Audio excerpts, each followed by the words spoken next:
Olá, meu nome é André Luiz e seja bem-vindo ao canal Tribuno. Se você está aqui, você entende que com perseverança você vence desafios. E desistir não é uma opção. Como aqui o papo é reto, sem mais delongas, já estou escutando a musiquinha, solta a vinheta.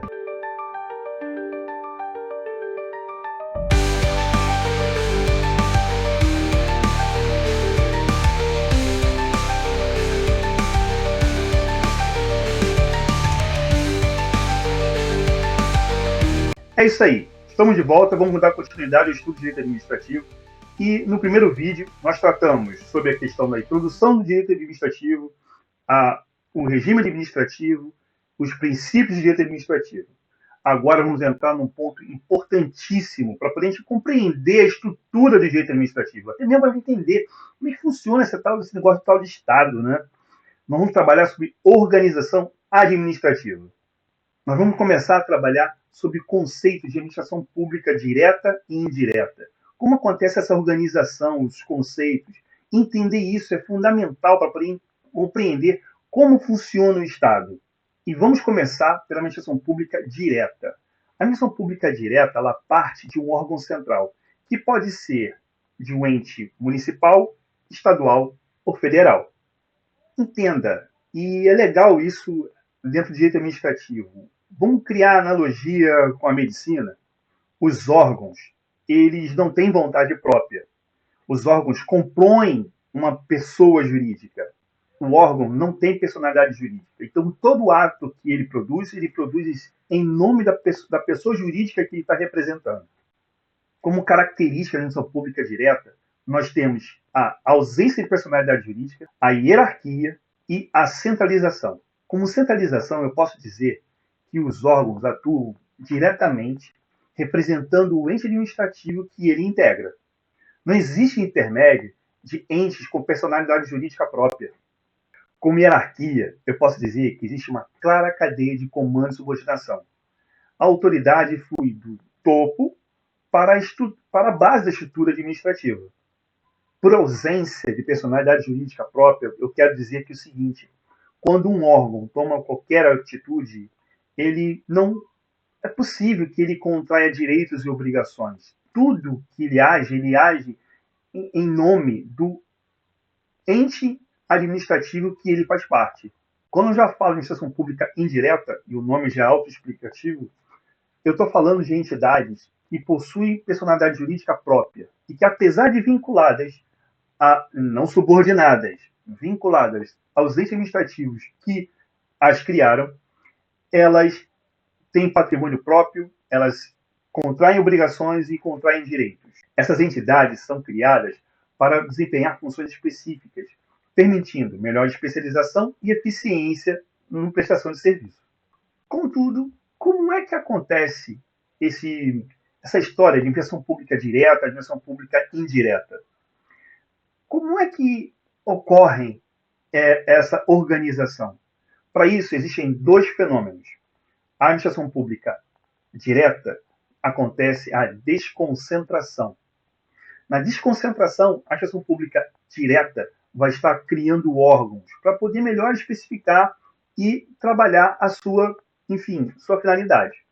E, mediante decreto, o chefe do executivo, ela desconcentra o poder que é centralizado nele e, utilizando o seu poder hierárquico, e libera competências, delega competências para cada agente público que vai estar responsável por cada pasta. Já na descentralização, eu estou criando entes, criando personalidades. Eu, Estado, estou criando entidades que vão desempenhar funções específicas que o Estado não tem que se meter naquele momento. Na descentralização, existe uma transferência da titularidade ou da execução do serviço. E isso pode acontecer dentro da própria administração pública quanto para particulares. E vamos ver como isso acontece. Existem dois tipos de descentralização. A descentralização por outorga e a descentralização por delegação. Quando se trata sobre descentralização por outorga, a gente está tratando da transferência da execução do serviço, mas também da titularidade do serviço. Isso vai ser fundamental quando a gente fala lá na frente for tratar sobre responsabilidade civil nesses casos. A ele atribui a titularidade e execução dos serviços. É nesse momento que a gente está falando sobre autarquia, fundações, empresa pública, sociedade de economia mista. Esses entes com personalidade jurídica própria vão ter patrimônio, vai ter gestão de pessoal, vão ter, enfim, vão contrair obrigações, responsabilidades. Diferente do que acontece na outorga, na delegação, você transfere a execução do serviço, não a titularidade. E isso pode acontecer para os próprios entes da administração pública indireta, como também para particulares, mediante contratos administrativos de concessão e permissão de serviço público. Um exemplo muito claro são as concessões das vias públicas, por exemplo. Você tem a concessionária, que é responsável pela execução do serviço, mas o Estado continua titular daquele serviço. Voltando a falar da desconcentração administrativa. Quando eu estou falando de desconcentração administrativa, eu estou falando que, internamente, um determinado ente vai dividir aquelas competências para poder bem servir a sociedade. Então, dentro das características dessa desconcentração, você tem que entender que a questão da hierarquia, que você vai ter órgãos superiores e controlando, coordenando atividades dos órgãos inferiores. A gente tem que entender que quando a gente dividiu competências, nós também especializamos. Nós buscamos a especialização de cada matéria.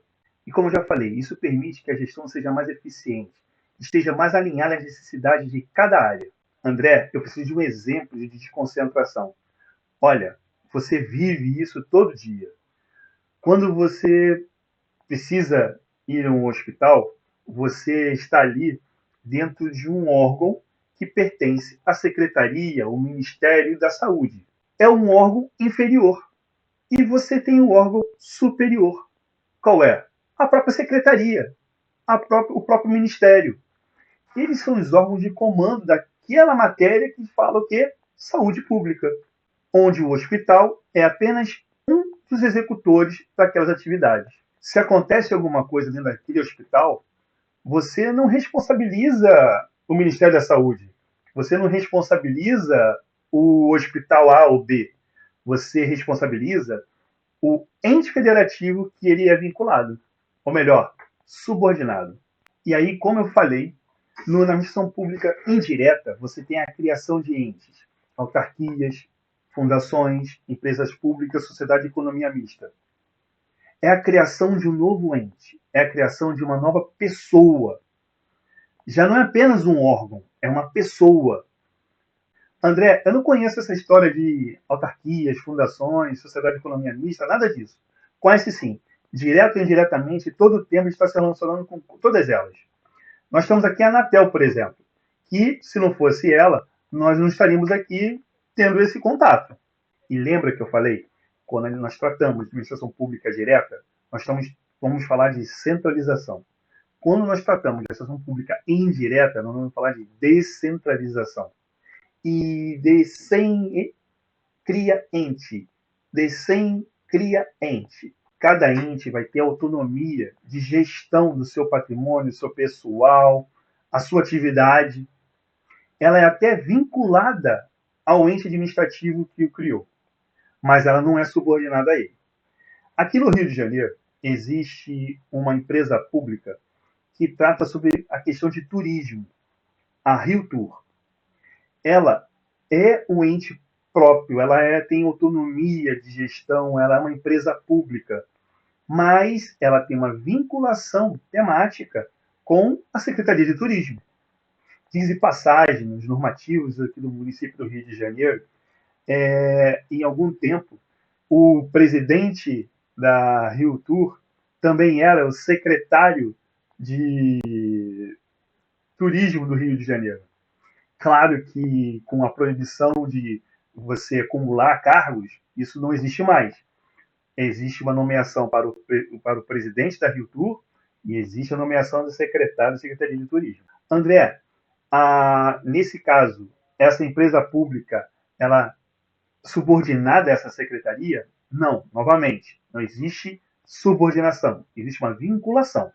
André, essa autonomia é de qualquer jeito? Ela pode fazer o que quiser? Claro que não. se você tem recursos públicos, se você faz gestão de recursos públicos, você presta contas aos órgãos de controle. Aqui no Rio de Janeiro, nós temos um Tribunal de Contas do município do Rio de Janeiro. Em alguns estados também. E os demais municípios que não têm Tribunal de Contas, André? Como é que funciona? Nesses demais municípios, por exemplo, temos aqui na Baixada Fluminense, temos, enfim, o Norte Fluminense, o Sul Fluminense, a região serrana, todos esses municípios prestam contas direto ao Tribunal de Contas do Estado do Rio de Janeiro. E como eu já falei, sobre essa questão de personalidade jurídica própria, tem aquilo, você tem ônus e bônus. Você contrai obrigações, adquire direitos, isso tudo independente do ente administrativo que te criou. Mas vamos lá. Eu já dei um exemplo de um dos entes de administração pública indireta que foi criada por descentralização. Eu falei da autarquia. Vamos falar um pouquinho melhor sobre ela? As autarquias, elas integram a administração pública indireta, elas possuem patrimônio próprio e elas exercem atividades típicas de Estado. Uma coisa muito importante, elas são criadas mediante lei, e lei específica da sua criação. E dentro dessa lei vai estar escrito o seu objetivo, o serviço público ou a atividade que ela vai regular, o serviço público que ela vai prestar ou a atividade que ela vai regular. E uma coisa tem que ficar aqui bem claro: sempre, sempre o interesse público tem que ser perseguido. E o regime jurídico de uma autarquia é de direito público, ou seja, ela é uma pessoa jurídica de direito público. Elas fazem gestão dos seus recursos próprios, elas prestam contas aos órgãos de controle e estão sujeitas à supervisão estatal. Como característica da autarquia, eu já falei, personalidade jurídica própria. Nisso aí, todo mundo já está safo. Segundo, autonomia financeira. E nisso aí, todo mundo também já está fera. Terceiro, prerrogativas e imunidades. Lembra que eu falei que as autarquias, elas executam atividades típicas de Estado, elas detêm personalidade jurídica, direito público.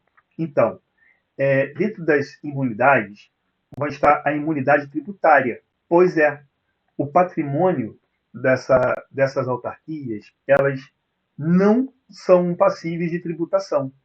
Assim como as suas obrigações podem ser pagas através de precatórios. Quando a autarquia é parte de um processo, ela possui prazos processuais diferenciados, assim como acontece na administração pública direta. Entendeu que desenvolver uma atividade típica de Estado, ter essa personalidade jurídica de direito público, confere para ela imunidade tributária, responder através de precatório, e também a prerrogativa de você poder, no caso dessa autarquia, responder os processos do mesma marcha processual que aconteceria com o Estado. Por quê? Ela desenvolve atividades típicas de Estado. Ela só é uma autarquia, só um ente diferente, porque ela tem que ser mais especializada. Não dá para poder entender que o Ministério de Telecomunicações tem que se debruçar para os casos de telecomunicações como a própria Anatel, não é verdade? Mas nem tudo são flores, tá? Existe uma coisa muito importante no Estado, que é a questão de responsabilidade civil. Responsabilidade civil é a capacidade da pessoa responder pelos seus próprios atos. Né? As autarquias, assim como acontece na ação pública direta, ela responde objetivamente pelos atos praticados por seus agentes quando geram danos a terceiros. Isso significa dizer que, independente de avaliar culpa ou dolo, a autarquia ela deve reparar o dano e depois, numa ação de regresso, buscar avaliar a ação do agente que praticou o dano. Mas isso é ela com o seu agente. Não tem nada a ver mais a vítima, que é um terceiro, enfim, no meio desse contexto. André, mas eu preciso de exemplos sobre essa questão dessas autarquias. Beleza, eu vou te dar alguns exemplos e eu vou aproveitar e vou dizer para você também que existe diferença entre elas, ok? A número 1, autarquia comum. O INSS, que trata sobre questões de previdência. A segunda, autarquia de regime especial. Essas aí, elas têm um que a mais. Ela tem a competência de fiscalizar setores estratégicos da nossa economia. E eu já falei uma delas. Eu falei da Anatel, existe a ANAC, a ANTAC, a ANA. São setores, aviação civil, telecomunicações, água, a transporte, enfim, aquaviário, terrestre, que são setores fundamentais para nosso dia a dia, para a nossa economia, não é verdade? Então, essas agências reguladoras, essas autarquias, que são agências reguladoras, elas servem também para regular esse tipo de serviço. Percebeu o quanto tem que ser específica e especializada para poder bem gerir esses recursos? Por fim, uma autarquia que, se muitos aqui não passaram, vão passar. São universidades públicas, que são autarquias de regime especial e com uma finalidade extremamente específica, não é verdade? Só para poder ficar massificado. Não existe subordinação dos entes de administração pública indireta com a administração pública direta. Mas isso é uma questão de vinculação. E essa vinculação, essa supervisão ministerial ou estatal, acontece para poder manter o que? A finalidade, o interesse público, a finalidade pública preservada e dentro da temática cada. O próximo são as fundações públicas. São entes de administração pública indireta, criada mediante lei específica, para tratar de assuntos especiais: pesquisa, saúde e cultura. Para as fundações está valendo toda aquela questão de autonomia administrativa, autonomia financeira, de pessoal, tá ok? Porém, quanto à personalidade jurídica, lembra, as autarquias são pessoas jurídicas de direito público, sempre.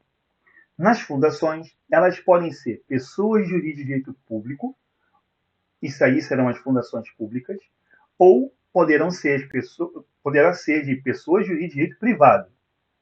As fundações públicas de direito público são equiparadas às autarquias, e aí eu já te dei a deixa, na é verdade? Elas também são chamadas de autarquias fundacionais.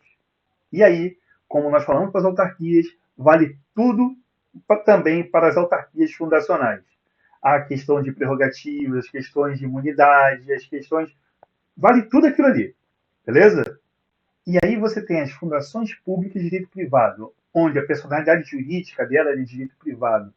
E ela tem um regime jurídico misto, ou seja, ela opera mediante normas de direito privado, só que com algumas derrogações impostas pelo direito público.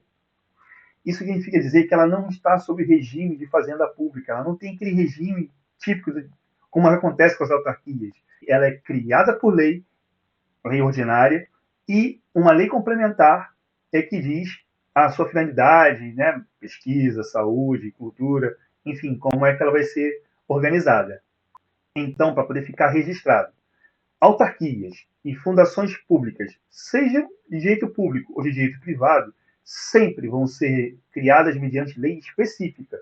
A gente já falou de autarquia, a gente já falou de fundações públicas, agora vamos tratar de empresas públicas. As empresas públicas, diferente das autarquias e também das fundações, elas são, sim, pessoas jurídicas de direito privado, constituída de capital 100% público. E esse dado é importante. Empresa pública é 100% público. Elas, diferente das fundações, diferente das autarquias, elas não são criadas por lei. A sua criação é autorizada por lei. Elas também vão ter patrimônio, vão ter tudo aquilo. Mas como elas são pessoas de direito privado, e aí a gente lembra das fundações de direito privado, elas não estão no regime de direito público.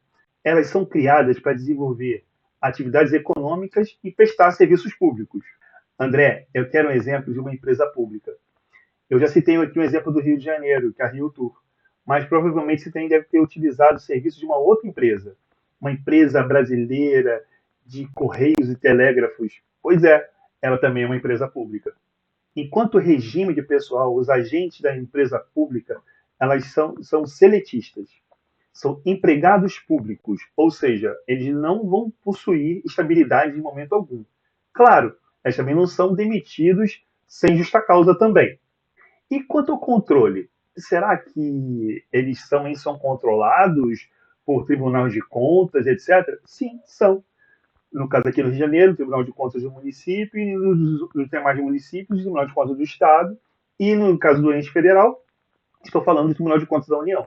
Por último, nós temos aqui a Sociedade de Economia Mista, que como o próprio nome está colocando para a gente, enquanto a empresa pública, o capital é 100% público, a sociedade de economia mista não. O controle está sob domínio público, mas admite capital privado. Assim como a empresa pública, a personalidade jurídica da sociedade de economia mista também é pessoa jurídica de direito privado. O seu objetivo é desempenhar atividades econômicas, utilizando capital público e capital privado para essa finalidade. E é interessante, assim como acontece na empresa pública, a sociedade de economia mista ela é autorizada por lei a sua criação. Não é a lei que o queria. E tanto a empresa pública quanto a sociedade de economia mista, elas vão existir a partir do momento do registro no órgão competente. Uma curiosidade também da sociedade de economia mista está sobre a sua forma societária, que sempre será a sociedade anônima. E aí, gostaram? Dando continuidade, vamos tratar sobre organização administrativa. Falamos de desconcentração, descentralização, criação de órgãos, criação de entes, empresa pública, fundações públicas, sociedade de economia mista, empresas públicas, tanta coisa, né? Bem, e está só começando. Espero que tenham gostado bastante, espero que estejam ajudando vocês e a gente vai continuar esse processo, tá legal? E por isso eu peço, por favor, inscreva-se no canal, acione o sininho, deixe um like pra gente, isso aqui é muito importante. Recomende aos colegas que existe o canal Tribuno e ele está aqui para apoiar vocês, entendeu? Forte abraço, até mais.